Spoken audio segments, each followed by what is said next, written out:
welcome to the Dance Compo Studio. I'm your host Isperi, and with me here are Alajärvelä, DJ Joge and DJ Moustache. Hello guys.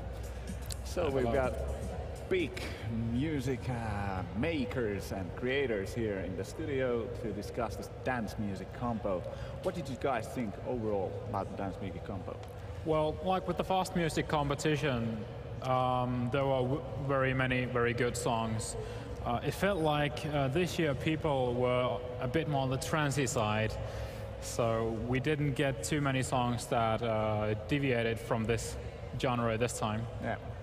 What about you guys? Yeah, well, actually for me it was a nice surprise that it was so trancey, this this competition, because a couple of last years there's been few danceable tunes and the rest of them more like a listenable but not much of a feet stomping dancing songs. Yeah.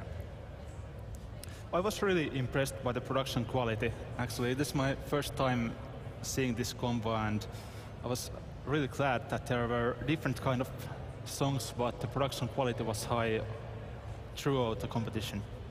Yeah, I have to admit, I was kind of surprised with the amount of trancey and kickbeat type of music since last year really wasn't this kind of a set, but rather impressed overall. Let's head on to individual entries that we picked out of the competition. Let's start with number 1, Tom Cruise, funky kind of song more. What did you guys think? Yeah, it had a very strong 80s feel, quite the same as with the fast music competition. Yeah. So definitely Mitch Murder inspired, Kung Fury type, DX7s and very old school stuff. Definitely.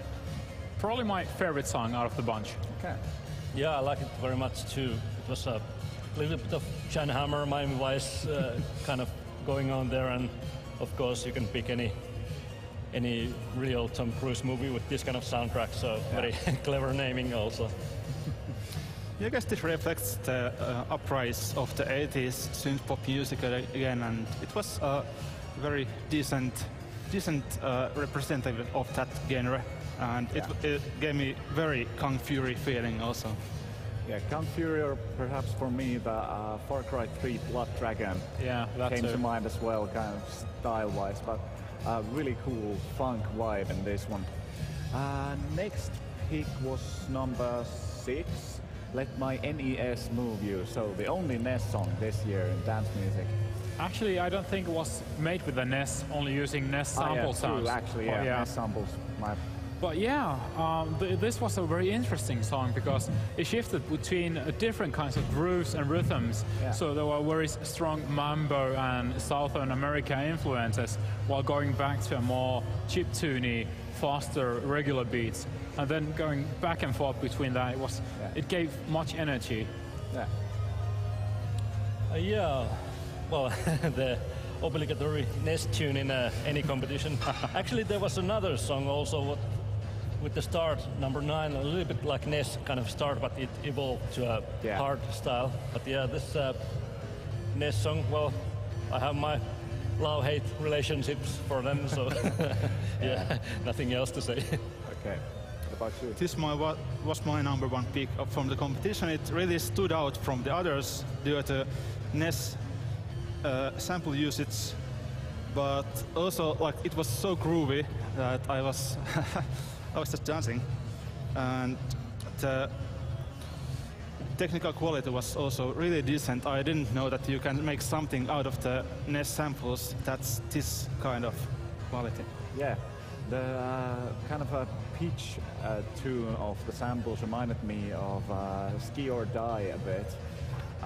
But overall, I think it was, like you said, really groovy song, one that you could really dance to, which I think works well in this competition. And well, at this point, the dance floor already had people, and I noticed a lot more people got interested and hit the floor during this song. So apparently, it is danceable. So yes. Next up, number 7, Macho Banana. So weird name for a song, this one. And at the start, a bit different than what it ended up with. Really slow feeling start in this one, I think. Yeah, it had a bit of the generic trance with all the ops and everything. But in the end, what made the songs stand out for me was how it combined just tiny pieces of different kind of electronic music.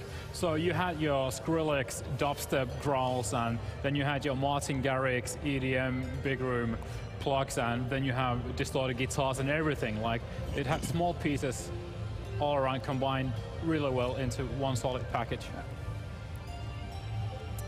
Yeah, actually this Macho Banana was my favorite.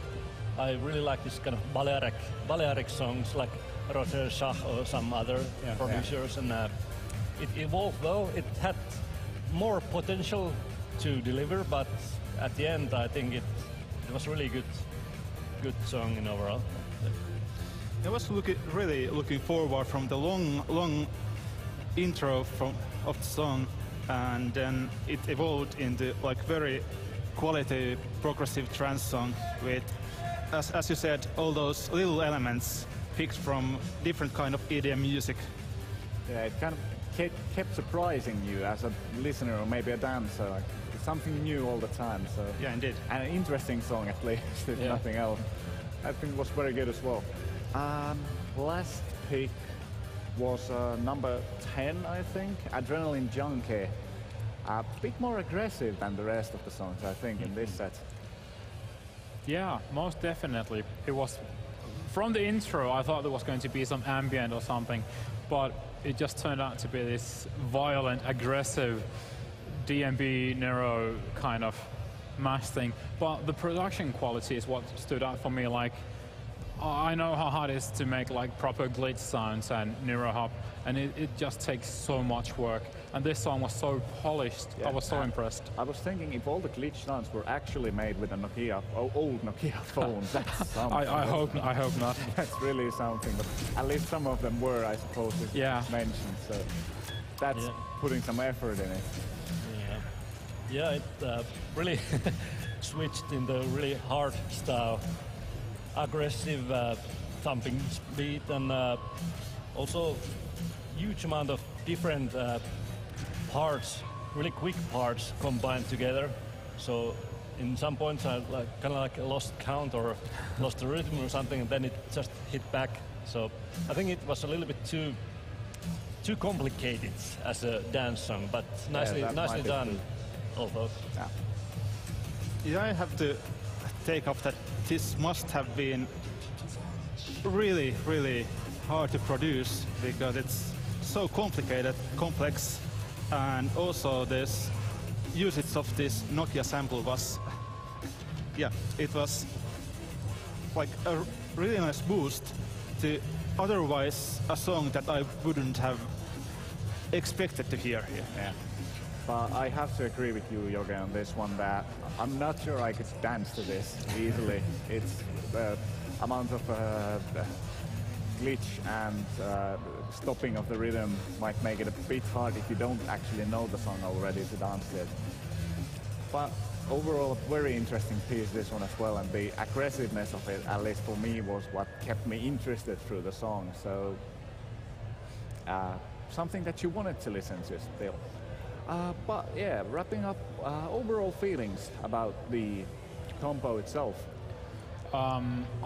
Very solid entries. If I had to guess a winner, I couldn't. Yeah, for listening a couple of last year music competitions in dance music, I think this was better quality than the previous years. Okay.